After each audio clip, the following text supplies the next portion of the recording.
I think we'll just wait a couple minutes while people trickle in.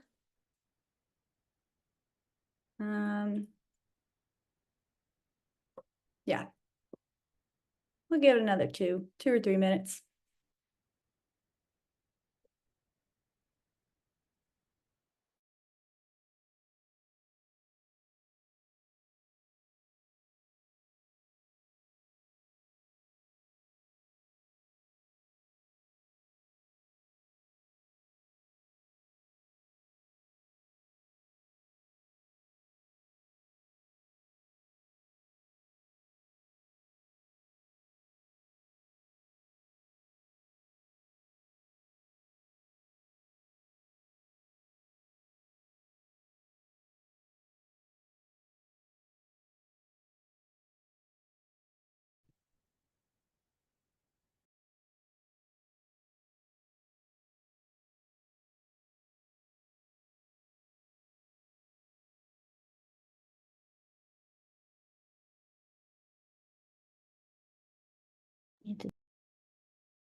For folks just coming in, we're just gonna wait another minute or so as people get on the Zoom, and then we'll get started. Thanks for your patience.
Okay, folks, it's about 5 after the hour, so we're gonna get started. Thank you all for coming. Welcome to Everglades Law Center's Florida Climate Week panel on climate resiliency in Miami-Dade County. Thank you all for joining us. My name is Francesca DiGiulio. I'm a staff attorney with Everglades Law Center. We're a South Florida based nonprofit law firm that works on environmental issues throughout the historical footprint of the Everglades, so really all of South Florida. And we're so excited to be a part of VOLA Foundation's great event this year. And we're really delighted to be joined by a number of our colleagues and partners to talk about some of the opportunities and obstacles that our county faces in combating climate change and meeting environmental goals. So I'd first just like to say how happy I am to see so many people joining, particularly in the aftermath of Hurricane Milton and Helene. Our thoughts go out to everybody affected. It's been a wild 2 weeks, particularly for the west coast of Florida. So I think in light of 2 recent hurricanes, one after another, working together to talk about and address climate resiliency issues is more important than ever. So thanks everyone for joining. Today, in this panel specifically, we'll be talking about the intersecting environmental issues that underlie and affect Miami-Dade's climate resiliency. And we'll be looking at the geographical, hydrological, ecological, and infrastructural issues that make climate planning in this region particularly important and often difficult. And we'll be talking about gaps in our current regulatory schemes, and considering legal, policy, and educational and outreach opportunities to create a more resilient future here in Miami-Dade. So I will share my screen. Got a couple of slides here for everyone. One moment.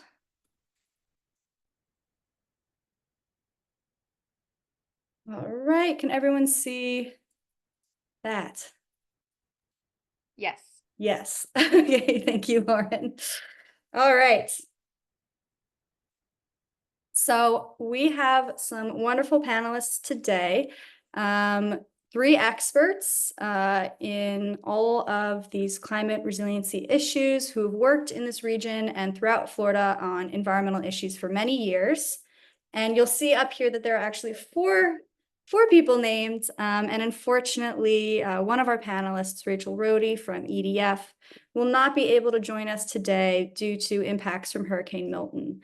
And we'll miss her insight and her expertise, but we'll still cover a lot of the same topics and we'll have a great discussion. So I will give our panelists a quick intro and let them say hello and talk a bit about their experience and their work. And then, of course, we'll hear more about all the work they do throughout the panel. So first up, I'll intro Audrey Sue, who is Policy Director with Miami Waterkeeper. Audrey, would you like to give us just a quick summary of your experience and your work with Waterkeeper? Sure. Thank you so much, Francesca. It's a pleasure to see everybody today and hope that everybody is safe after the storm. I am the policy director with Miami Waterkeeper. I've been here about 3 years. Running the policy shop means I wear a lot of different hats, but I think you'll most often find me slaving over a hot laptop and looking deep into government regulation and trying to pull the levers of policy that promote clean water. Prior to coming to Miami Waterkeeper, I did environmental consulting, working on behalf of developers. And prior to that, I was with the Corps of Engineers as a regulator.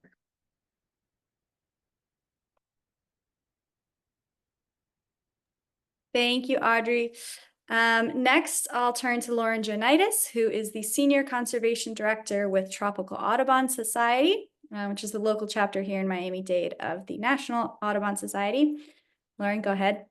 Sure. Hi, everyone. Thanks for being here. Very happy to be here myself today. So I'm the Senior Conservation Director with Tropical Audubon Society, and our mission is to protect and conserve South Florida ecosystems, focusing on birds, other wildlife, and their habitat. And what I do is the conservation aspect, so it is a lot of policy work. I am meeting with our elected officials, attending county commission meetings, and advocating, for our wild spaces. I'm also involved with, Everglades restoration projects, Biscayne Bay, and preserving also our endangered species that reside here in Miami-Dade County. Before my job at Tropical, I was also in the consulting world and worked for developers as well. I was a coastal scientist and did a lot of coastal work. And prior to that, I worked for Florida Fish and Wildlife, where I was working with sea turtles. Thank you. Thanks, Lauren. And finally, we have my boss, Executive Director of Everglades Law Center, Elizabeth Fatah Carpenter. Hi, thanks, Francesca. I think Francesca did a great job kind of summarizing the work that Everglades Law Center does. But yes, I'm Elizabeth Fatah Carpenter, the Executive Director, and our mission at ELC is to, excuse me, advocate, negotiate, and when necessary, litigate to protect and preserve South Florida's ecosystems and communities. And that's really what we do, a mixture of advocacy, litigation, and community work across the entire historic Everglades ecosystem, which is really Orlando down to the Keys. And we work with our wonderful partners like Lauren and Audrey at Tropical Audubon and Miami Waterkeeper and many others to make sure that we're addressing environmental concerns throughout the ecosystem holistically and as effectively as we can. So happy to see everyone here today. Thanks, Elizabeth. And thanks everybody for introducing yourselves. I wanted to give all of our panelists that opportunity to say hello and sort of talk about the work that their respective organizations do, because the purpose of this panel really is to point out that while we don't all work in exactly the same areas, for example, some of our work focuses more on habitat and species conservation, some on water pollution, and some on sustainable development and urban planning issues. we all sort of have a through line in our work that is intersected by climate change and a number of different environmental issues that are impacted by that. So we collectively use a variety of tools, including legal and regulatory intervention, like litigation, education and outreach, scientific monitoring, and policy and advocacy tools like lobbying. But we want to work in a more integrated way and to recognize that all of the environmental issues that we try to tackle are not silos. And there's a push and pull and a balance that we're working to hit between our built environments and our natural environments. And Miami's ability to mitigate and adapt to the impacts of climate change will affect both of these built and natural environments. And it's becoming increasingly necessary to understand this overlap between these variety of environmental issues and develop resiliency solutions that are that work together, that are not too redundant, and that do not like step on each other's toes across issues, across agencies, and across stakeholders. So all of that to say that working together is really important. Having these discussions is really important. And yeah, with that, I will jump into some questions for our panelists. So first up is Audrey. Miami Waterkeeper's work, as implied by the name, focuses heavily on water quality, which is really a great connector of all of our work and climate issues here in Florida. So could you just start by giving us a brief overview of the historical and natural hydrology of the region, just to sort of set us up for this discussion? Sure, absolutely. And totally agree with you. Water is the connector between our organizations and the work we do. And Miami Waterkeeper always starts with the science, and the science, we need to establish a baseline. So thinking back to the baseline before urbanization, South Florida was once largely a continuum of wetlands from the Everglades to the Bay. Water used to course slowly and approximately west to east, feathering to the coast, freshening estuaries, and life in South Florida is adapted for those conditions. Fresh, nutrient-limited, phosphorus-limited water. And because water moved so slowly and through natural filters like wetlands, things like sediment, nitrogen, and phosphorus would settle out or be taken up by plants. And that resulted in clear, clean water. And when my parents moved here in the 60s, they said that Biscayne Bay used to be gin clear. But in order to urbanize, we drained the wetlands by carving through porous limestone substrate. We carved a network of canals to drain the water off the land. And we've covered the land in impervious surfaces like concrete and asphalt. And this has disrupted the natural filtering capacity of the landscape. Our bay is, as we all know, Biscayne Bay is no longer gin clear, but often a chalky gray, thanks to these anthropogenic changes in hydrology and destruction of ecosystems. Can you go to the next slide, please? So South Florida's ecosystems are dependent on water. They're dependent on the quality, quantity, timing, and duration of water. If you get those right, you get amazing biodiversity. From east to west, they would be our coral reefs, our dunes, our mangroves, our freshwater wetlands. And all of these impart multiple benefits to human beings as well. Lined up from east to west, they act like a series of speed bumps to slow down dangerous storm surge. So that's our historic baseline.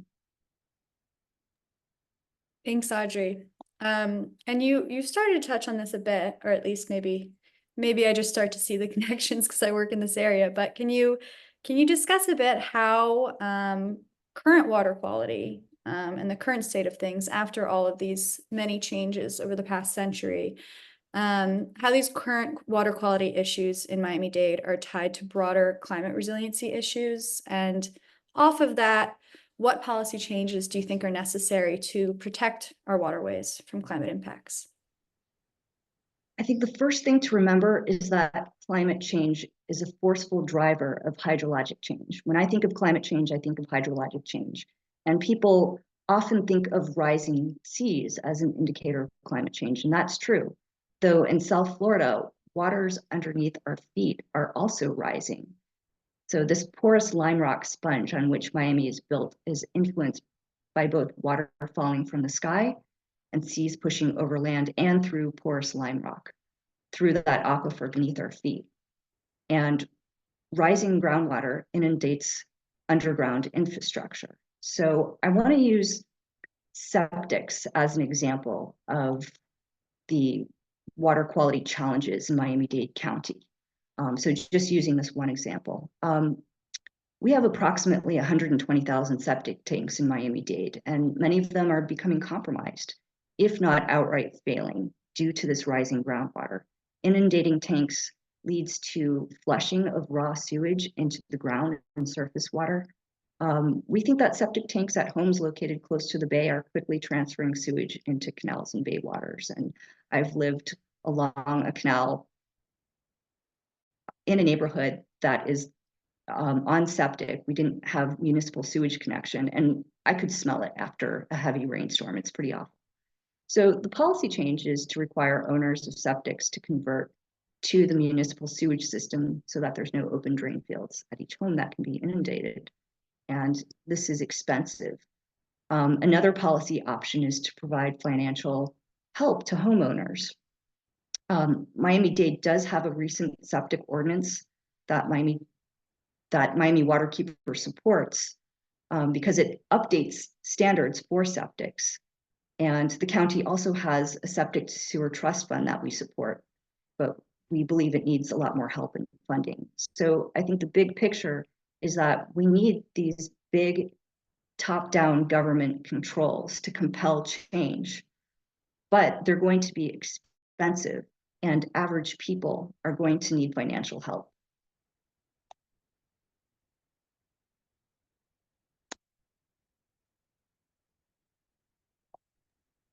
Thanks, Audrey.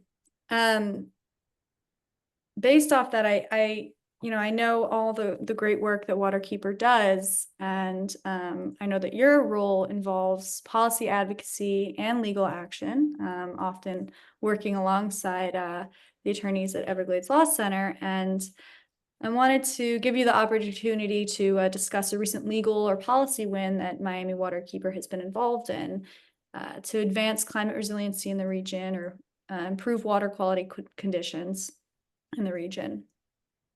And Yeah, based on that, so, what lessons can we learn also? Sure. There was a big recent win. This is our impervious surface ordinance. And impervious surfaces, roads, sidewalks, parking lots, they prevent water from soaking into the ground. And this, of course, leads to increased stormwater runoff, which carries pollutants into our waters, exacerbates flooding, and reduces that groundwater aquifer recharge. This is problematic without climate change, but if you add changes in precipitation patterns, because climate change also means hydrologic change, the issue becomes much worse. So climate change means more variation around a central mean, longer dry spells, and then these massive rain events, rain bombs. And that means that the soil has less capacity. There's less dry soil to hold on to water. So this is why this recent passage of the countywide impervious surface ordinance is a real boon. And it sets standards for stormwater quantity and quality. It requires erosion controls, and it promotes the use of permeable materials and green stormwater infrastructure. So I've included this image of something I think is green stormwater infrastructure. It's a tree. So basically, GSI takes inspiration from how Mother Nature used to treat stormwater, captures it, holds it, slows it down, and treats it close to where it falls before releasing it. And the benefits of this ordinance include reduced flood risk and improved water quality from requiring things like GSI. And this is critical to resilience efforts. So Miami Waterkeeper's involvement was to work with Everglades Law Center on really pushing and promoting this ordinance, while also in the background trying to make it better. And I know that Tropical Audubon was involved as well. So many members, many groups came out to support it. And I think that setting up action alerts and having folks go down to County Hall and comment in favor really gave the commissioners the confidence that this would be good and widely supported. I think lesson learned is that, if people pay attention to what's going on in government, then we can all do great things. Love that, Audrey. I love the picture. I think a lot of folks don't necessarily think of green infrastructure or important change like that as just being a tree. We can just fall back on existing natural features that will improve our cities and our landscape design. Thank you so much. So I think that segues quite nicely actually into some questions I wanted to pose to Elizabeth on the sort of other side of the coin. As an attorney and as someone who understands the regulatory and statutory frameworks in place in Miami, what are some of the major obstacles standing in the way of resiliency? Audrey just spoke to the big strides we've made in our new stormwater ordinance, but what's left standing that you could see improvement for? Yeah, thanks, Francesca. So, as Audrey mentioned, there's so much room for improvement in the way that we approach some of these things. But I'd say two of the biggest hurdles that we see with our work at Everglades Law Center is the complexity of the regulatory framework and the complexity of the ecosystem. So kind of to address the first one, the complexity of the regulatory framework. In a lot of instances, especially when it comes to local municipalities implementing resiliency efforts, local municipalities are having to look at local ordinances, county ordinances, state and federal. So there's quite the stacking of permitting and regulatory requirements. And I think where we see this coming up against some problems the most is again with those small local governments. So a great example of this is the stormwater report card that we actually engaged in with Miami Waterkeeper. So ELC and Miami Waterkeeper were interested in how well local municipalities in Miami-Dade County were complying with stormwater regulations governing the discharge of pollutants, where it's being discharged, the infrastructure, the maintenance of the infrastructure, things like that. So we did a deep dive into what was actually required, and then looked at every municipality to see whether or not those municipalities were complying with those requirements. And we found that not a single municipality in Miami-Dade County, at the time we did the report card about 2 years ago, not a single municipality was actually fully in compliance with their regulatory requirements.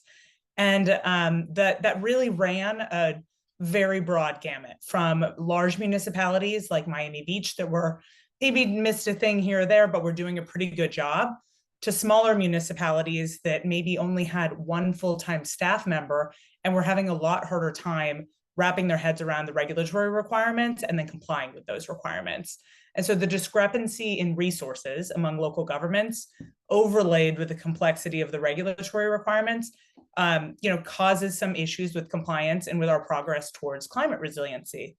And so once we realized this, ELC Miami Waterkeeper started meeting with those smaller local municipalities to see how we could help them bridge that gap in understanding the regulatory requirements, and then connecting them with resources or with county resources and other organizations who could help bridge that education gap and the resource gap. So that's something that we're always working towards in dealing with the complexity of issues and the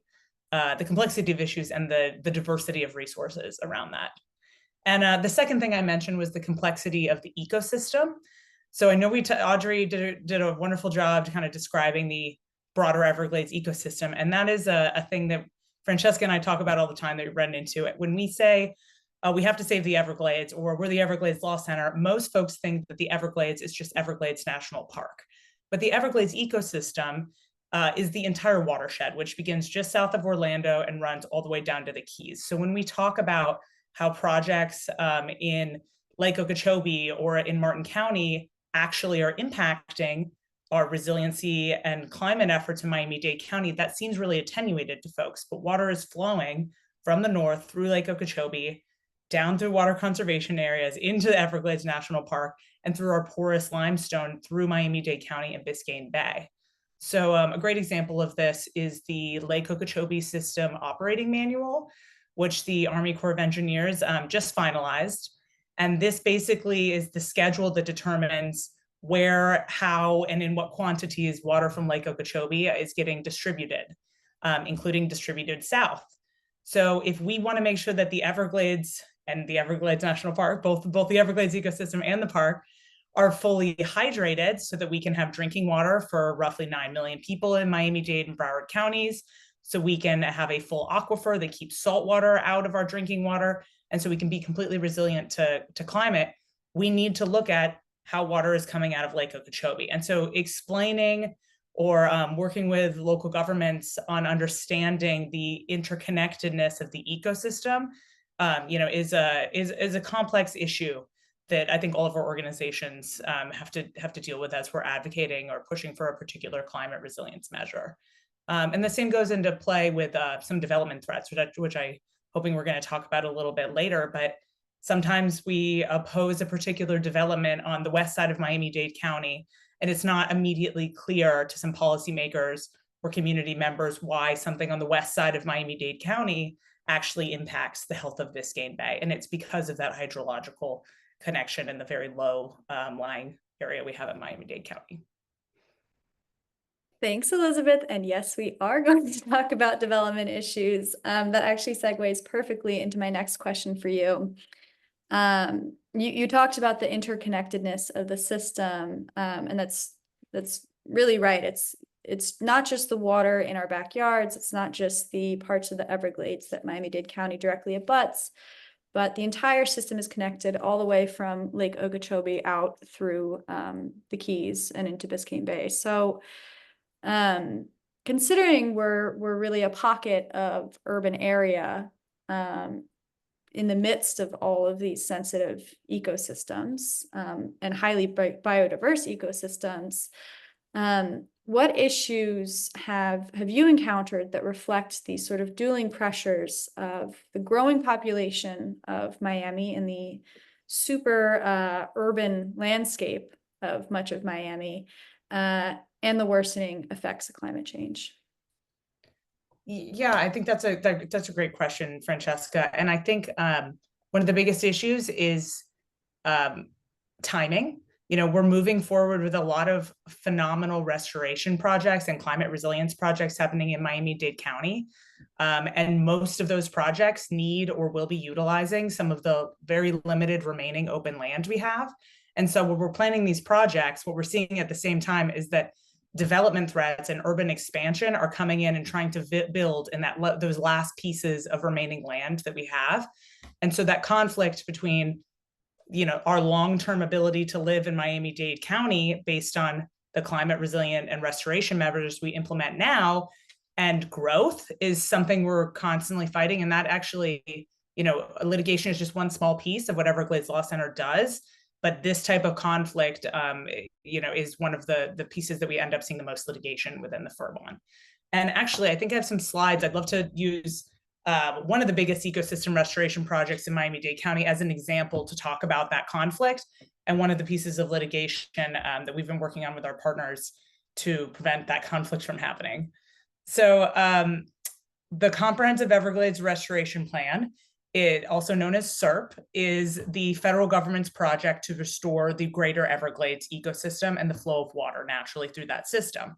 One of the projects within that actually encompasses all of Miami-Dade County. So you guys will see that here on the map on the right. And that's referred to as the Biscayne Bay Southeastern Everglades Ecosystem Restoration Plan, or BBCR, because everyone knows environmentalists love their acronyms, as does the Army Corps of Engineers.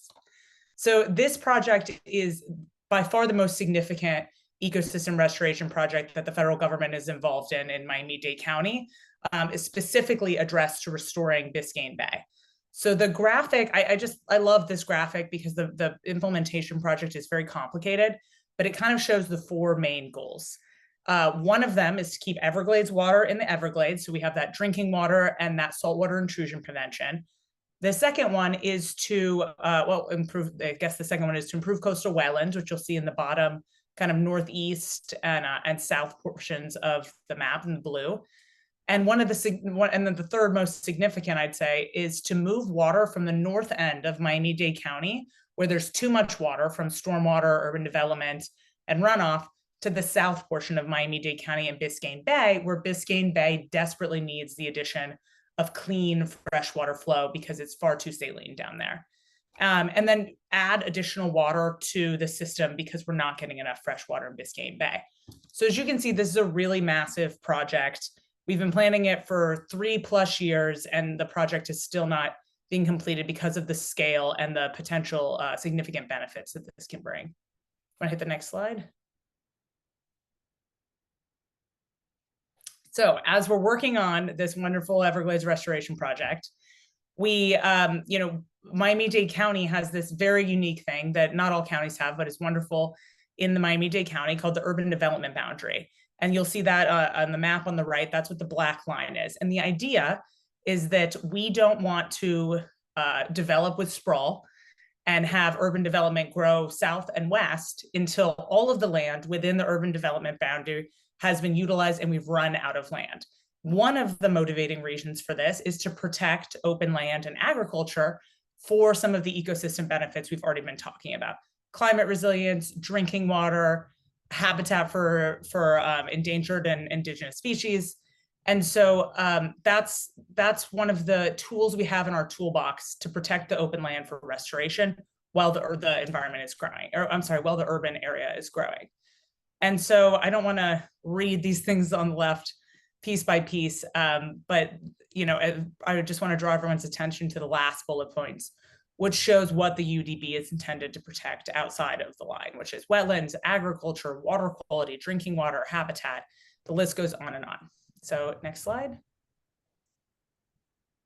So we have this great restoration project. We have a line in place in Miami-Dade County to protect the land we need for that restoration project, but then in comes a development threat.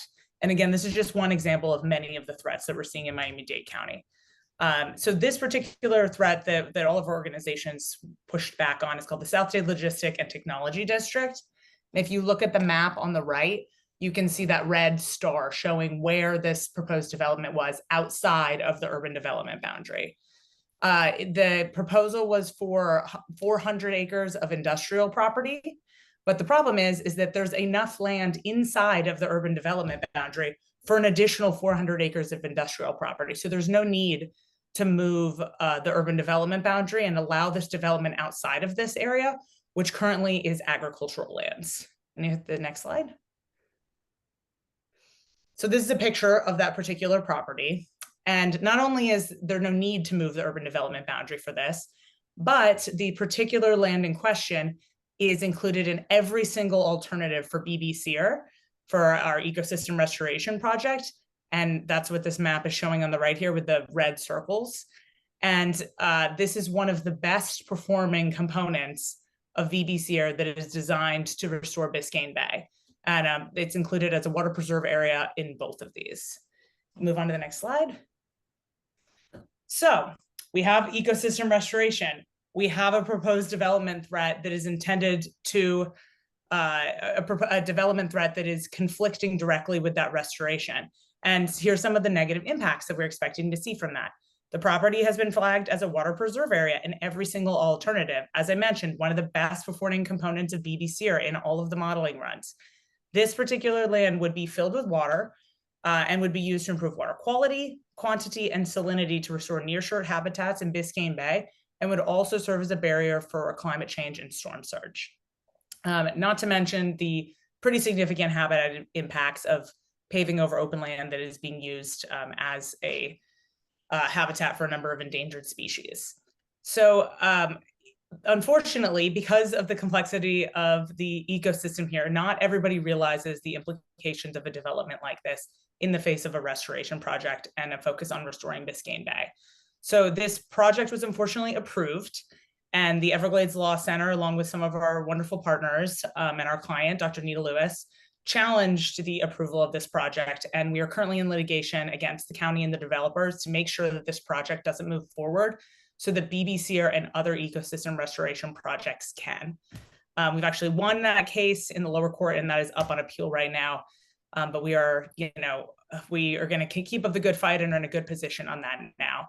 But yeah, I just wanted to use this as an example of some of the conflicts that we're seeing and some of the pressures that you mentioned, Francesca, between the growth of the urban environment and the climate resiliency efforts that our organization, our partner organizations are working towards. Thank you, Elizabeth. I totally agree. I think that's a really great example of a really multifaceted issue in Miami-Dade. You know, it affects the water, it affects how we use the land, it affects our urban and our natural environments, and it, of course, will all be impacted by climate change. So now, Lauren, on to you. I wanted to ask you, as Senior Conservation Director for an organization with a mission to protect and preserve wildlife biodiversity in South Florida, and namely birds, how do we balance the immediate need for climate adaptation and our need to really ramp up our response to climate change, which can often mean infrastructural changes, with our need for long-term ecosystem preservation? Great question. Thanks, Francesca. So balancing immediate climate adaptation needs with long-term ecosystem preservation, I would say, involves a multifaceted approach, which I'll summarize in 5 steps. So first, it's really, really critical to incorporate integrated planning where you could combine adaptation strategies with conservation efforts. So for example, we touched on this a little bit earlier, but utilizing green infrastructure can help manage flood risk while also supporting biodiversity. So at Tropical Audubon Society, I know Miami Waterkeeper and Everglades Law Center as well, we're always advocating for green infrastructure solutions for climate adaptation, like, for example, preserving or creating wetlands, right? So we know that wetlands support a wide array of bird and wildlife biodiversity, but unfortunately, many of our wetlands are, under threat, including our wetlands of regional significance, and they're under threat by urban development and sprawl, which Elizabeth talked about a little bit earlier. So we're always trying to meet with our elected officials and local governments to educate them on the importance of preserving wetlands and other sensitive ecosystems as it relates to climate adaptation and how our community can leverage development strategies to preserve natural lands and critical environmental areas. Second, I wanted to say and talk about it's so important to involve local communities in the decision-making process, right? Local communities, they have the traditional knowledge, they have the vested interest in both adaptation and preservation. So for example, we talked a lot about Everglades restoration, but this is a great example because the federal government, so the Army Corps of Engineers and the state, the South Florida Water Management District, and other state agencies have been very mindful in including local communities in the planning and implementation of Everglades restoration. And that's something that all of our groups here are continuously endorsing and being part of. Third, I would like to say, I think it's really necessary to prioritize restoration of degraded ecosystems because that can provide immediate benefits, right? Like flood control, while also enhancing long-term resilience and biodiversity. So I love to bring up this example of a degraded ecosystem. So the pine rocklands. Pine rocklands are considered a globally critically impaired habitat that's unique to South Florida and the Bahamas. But unfortunately, in Miami-Dade County, there's only less than 1.2% of this forest that exists outside of Everglades National Park. These forests are extremely biodiverse. They hold over 20 federally listed species, and they're so important for community benefits as well. Not just biodiversity, but community benefits, right? They counteract the urban heat island effect. So that's caused by dense concentrations of pavement and buildings that absorb and retain heat. They could help with other resiliency efforts. They take in floodwaters. So it's really, really important that we prioritize restoration of this degraded ecosystem. Miami-Dade County has taken great strides here. They established the Environmentally Endangered Lands Program, or EAL, I'll refer to, and I'll speak a little bit about that later. And they also increased funding for acquiring lands like pine rocklands or other environmentally sensitive lands like mangroves and coastal areas, and funding to maintain those lands. I also want to talk about education. I think that's probably the 4th step, right? That's so critical is education and awareness. And it's important to raise awareness about the importance of adaptation and ecosystem preservation. And that helps foster a culture of sustainability, right? So our organization at Tropical Audubon Society, we run a free adult education program called the Tropical Audubon Ambassador Program, where we teach about South Florida's sensitive ecosystems. And then we also teach advocates how to become more engaged and educated, and how they can really advocate for the ecosystems they love in their communities. So it's very rewarding to see ambassadors graduate from this program. They come with me to county commission meetings or meetings with other elected officials, and they utilize the power of their voices and to protect those sensitive areas. And then I would say finally, it's really important to implement flexible strategies that can evolve, right, based on new and changing conditions. So that allows for adjustments as both climate impacts and ecosystem health are, evaluated and monitored. So as we're seeing with Everglades restoration, it's flexible. So they're using flexible strategies and adaptive management. The comprehensive Everglades restoration plan, there was the yellow book, right? That was the plan for Everglades restoration, but that needs to be adaptive. So if science guides us in a direction that's different from original planning, that's how adaptive management works. Thank you, Lauren. And that touched on a couple different topics that we've gotten to earlier. And I wanted to ask you a little more specifically about some of these sensitive native ecosystems in Miami-Dade. How can these adapt better to climate change, and what can we do to make sure these aren't too negatively impacted? So yeah, and like to ramp up our response, right, to climate Mhm. change impacts, right? So Yep.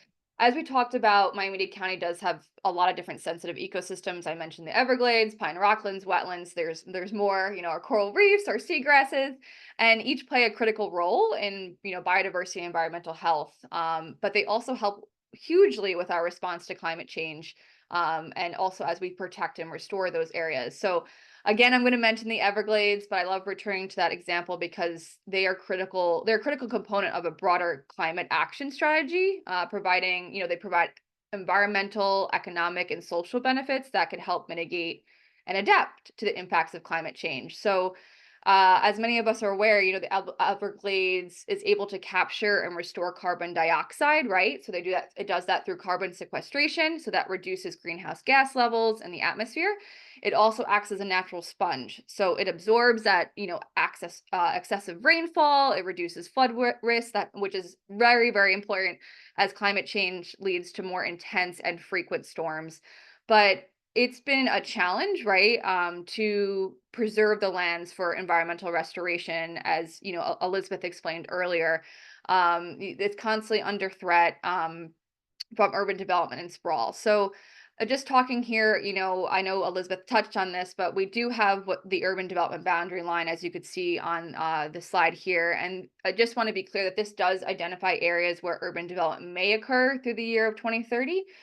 So all land within the boundary is permitted for development consideration, while areas outside of that line essentially is not permitted for development. So it really acts as that barrier to prevent development from coming too close to environmentally sensitive lands like the Everglades. And as you can see in the map here, we're showing, we see the urban development boundary line in black, and then you could also see the wetlands of regional significance and also the overlay of the comprehensive Everglades restoration plan. And so unfortunately, a lot of development threats towards Everglades restoration is probably our biggest challenge to date. Thank you, Lauren. And I also wanted to give you the opportunity to highlight one of Tropical's and one of your personally also recent successes in protecting some of these ecologically important lands. And specifically the really great work Tropical did in engaging with the public, leveraging public input and advocacy and outreach. And that is, as you know, the Miami Wilds campaign. So can you give us a little bit of background on what that issue was and tell us a bit about what lessons you think we can learn from your success there and how we can leverage that same sort of advocacy and outreach toward improving our resiliency efforts. Of course, yes. So this was probably one of the biggest, wins of my career. So I love talking about this particular project. So I'll begin by talking about Miami Wilds, right? So this was a project. It was for in the works for many years, where outside of Zoo Miami, there is some land there that's owned by the county that the county leased to a private developer to essentially build a water park. Okay. And this water park was going to sit right in the Richmond Pine Rocklands. So that's the largest tract of Pine Rocklands, the largest, intact tract of Pine Rocklands outside of the park, Everglades National Park. And it also included critical habitat for several different insect species, for the Florida bonneted bat, and also snakes and other species as well. So this was obviously such a concern for us because they were going to build this, water park right in this sensitive ecosystem. And so we were actually last year successful in, defending and stopping this project. And I'll talk a little bit about that. So first, it was really what led to that success was partnership. We partnered with so many different organizations, Center for Biological Diversity, Bat Conservation International, local groups like the Pine Rockland Coalition. And so that was so great because each of us had a part to play. We all, we were outsourcing, we were working all together to put a stop to this. And to also, mobilize the community with our different memberships and groups that we work with. We also, what was really critical is leveraging social media influencers, actually. So we work with Luca Martinez, who has millions of followers on his social media, and he creates these great videos. And he did this whole video about the Pine Rocklands and how they're going to be building this water park there. And that just got people so upset, really the tearjerker, the emotional piece, right? We also got celebrities involved. So Louis Aguirre, he's on local news 10, channel 10 here. And he is an Emmy Award winning journalist. And he does a segment here called Don't Trash Our Treasure. And he did a whole segment of this and interviewed many different people. So that got the message out there more. And then finally, Ron McGill. Ron McGill actually works for Zoo Miami and he works for the county, but he spoke out against this project as a private citizen. And that was huge. Like that was like the turning point to really, how could a county employee be speaking out against this project? This was a county project. Even though the county was leasing the land to a private developer, the intention was to bring in some more funding towards the zoo, and they were going to charge for parking and all of these things. So that was really, helpful in our success. Also, legal challenges. So we got, Center for Biological Diversity did an amazing job. Part of the land that was released to the developers was owned by the National Park Service, and the National Park Service actually released the land to the county without doing Endangered Species Act consultation. So we were able to challenge it there legally because you cannot take a federal action without doing that. And then finally, as you can see in these photos here, we had this huge rally. So all of us came together, and it was about 400 people that marched outside of Zoo Miami and said, please don't put a park here. And we also, top right photo is of me, speaking at county commission and meetings. And we got many of these folks speaking at these meetings, meeting with our elected officials and saying, please don't do this. So this was a huge success. We defeated the project. But lessons learned is you do not need to be all of the things I just listed, right? Each partner and person brought a different element to how we defeated it. It allowed us to be successful because everybody played a part. And I think we could leverage this sort of work towards improving our resiliency efforts by talking about wins, right? If you launch, awareness campaigns that draws inspiration from other successful initiatives, that's kind of how you get the people inspired. Everybody loves a success story. And you could utilize the social media, you could utilize community events and other public outreach to mobilize the community, talk about wins, and then get other people behind next steps. I also think encouraging communities to promote a culture of resilience and kind of adopt behaviors and practices that contribute to long-term sustainability. So if we just start small, it's a snowball effect, right? One community starts it, the other community wants to do it as well. It's that snowball effect. And always, collaborate with organizations, with other people, utilize your network. That's what leads to successful campaigns. You don't have to work for the government. You don't have to work for a nonprofit to make things happen. I've seen amazing individuals that have started movements and have been successful. And I think a recent example of that too is what we came together, Miami Waterkeeper, Engage Miami, and other partners, Hold the Line Coalition. We recently advocated for the Environmentally Endangered Lands program that I referenced earlier. So this program is significantly underfunded, but can really help with our resiliency efforts because they can acquire lands like coastal areas and mangroves, pine rocklands, and protect them and maintain them and restore them. And in the most recent mayor's budget hearing, did not have enough funding, but we advocated, we spoke, we wrote letters, and we were able to get an additional 2 million dedicated to the EEL program. So I would say that's a win, and that's just by working together to make that win. Thanks. Thanks, Lauren. I think that really said it all.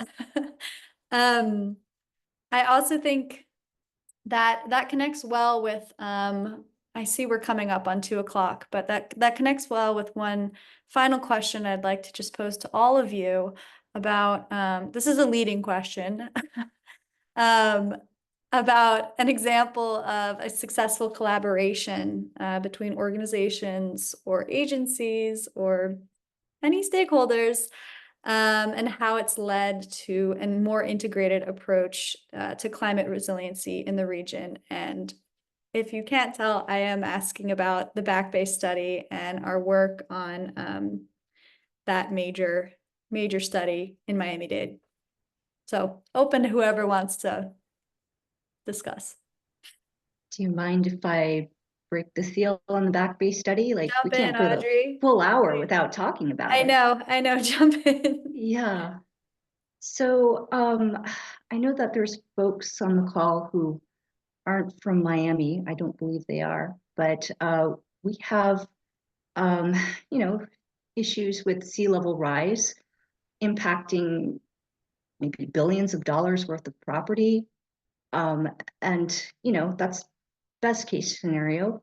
Worst case scenario is that, people are going to be injured or die because of dangerous coastal storm surge flooding. And to that end, the Corps has come to town and proposed to help Miami-Dade adapt to hurricane-driven, storm surge-driven flooding in our region. And the Army Corps does what the Army Corps does. They build stuff. Back in 2018, 2019, they came to town.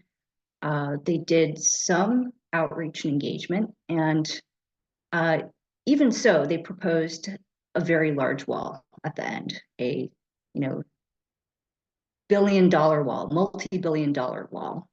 And to Lauren's point, their community engagement was not great. So what happened when they proposed a wall? A lot of people got very angry, and this was a very rare time when the environmental community, when scientists, academia, and developers all came together and said, we don't want a stupid wall in front of Miami-Dade County. That's going to have so many unintended consequences. And we do have a powerful mayor who listened to the people. She negotiated a do-over with the Assistant Secretary of the Army, and now we're in this reset period. So in this reset period, I want to speak to our collaboration on this call. Everglades Law Center, Tropical Audubon, Environmental Defense Fund, and I'm sorry that Rachel Rohde couldn't be here, Miami Waterkeeper and Everglades Foundation have come together to form what I believe is a significant advocacy coalition and pushed back. And we brought the community with us. I think that summarizing what the Corps is doing, lines and dots on a map in these giant engineer plans and making them accessible to the public, along with a landscape architect who created those renderings, was really powerful in changing the calculus of the project. So in this last round of feasibility and preliminary design, the Corps is no longer proposing a wall, but really, I think, listening better and entertaining nature-based solutions, much more nature-based features that we could implement, reef restoration, mangroves, wetlands, as well as focusing on historically marginalized communities. So protecting those communities as opposed to protecting areas that are, have high property values. So I really want to give kudos and credit to my fellow panelists and to Francesca for forming this coalition, bringing the community with us, and letting the Corps and the county know that a wall in front of our city is not going to work. And I personally think if you try and pick a fight with the ocean and try and keep it out, you're going to lose. Can I jump in to respond as well, Francesca? That was so well said, Audrey. And I just wanted to jump in to add another point about what both you and Lauren said about collaboration and how valuable that is. Rachel Rhoda, who can't be here today, and her team at the Environmental Defense Fund have done a phenomenal job bringing lessons learned from other organizations and other national resilience projects in New York, St. Augustine, Collier County, and bringing that to the table for Miami-Dade County and really working to make this a better project based on lessons learned nationally. So I really appreciate that. And to also add to Lauren's point about how each organization brings a different skill set, how incredibly valuable that is.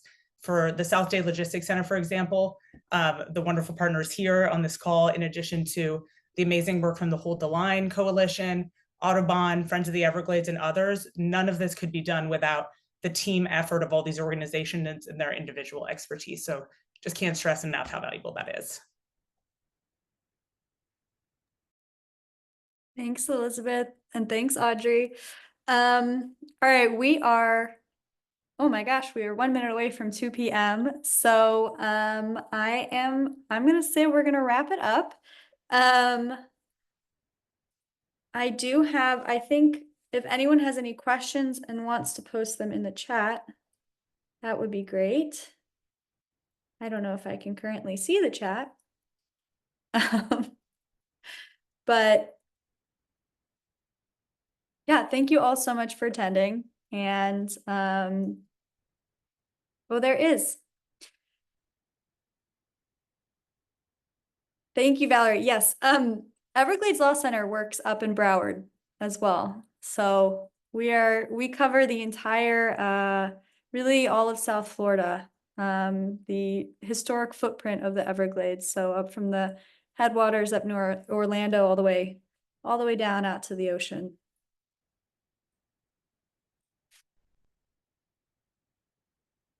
Thanks. I think I'll just add, I know that we're at the top of the hour. If anyone else has questions, you could post them on WOVA in the chat and we could always, respond to those questions for you all. Yes. Also this recording, we were recording and this will be posted on the Florida Climate Week website. And so if you ever want to come back and revisit or share with others, please do. Thank you, everyone. Thank you. Bye-bye. Thank you so much, everyone.